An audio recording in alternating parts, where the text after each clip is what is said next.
কারোর নামের সাথে মুখ খারাপ চলে আসে, কারোর নামের সাথে বিশেষ বিশেষণ চলে আসে। দলের সিদ্ধান্ত আমি চূড়ান্ত বলে বিবেচিত মেনে নেব। মানে মানুষ তার কর্মফল ভোগ করবে।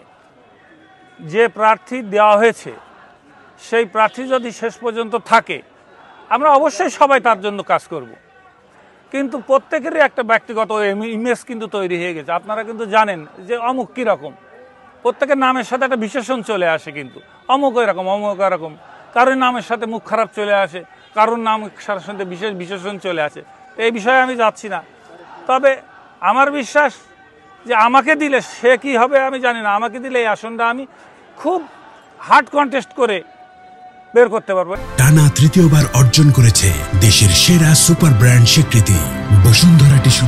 এই যে আমরা এখন এখানে একটু প্রেস কনফারেন্স করছি, পাশে দেখেন সেই পরাজিত শক্তি মিছিল করছে। তাদের কি জোর যে একটা মানে তারা এই ধরনের কালচারের ভিতরেও যায় না, যে এখানে একটা দলের প্রেস কনফারেন্স হচ্ছে তারা এগুলো মানে না। তাহলে তারা কি ধরনের বিশৃঙ্খলা তৈরি করবে? এদেরকে ফেস করতে হইলে যে ধরনের নেতৃত্ব প্রয়োজন তারা পারবে না, আমি পারবো। আমি এখন যে ঠান্ডাভাবে কথা বলে তাদের বুঝাই দিয়ে মানে ঠান্ডা করতে পারবো, কিন্তু সেই ক্যাপাসিটি যারা দিচ্ছে তার ভিতরে নাই। তারপরেও দেখি দল কি করে।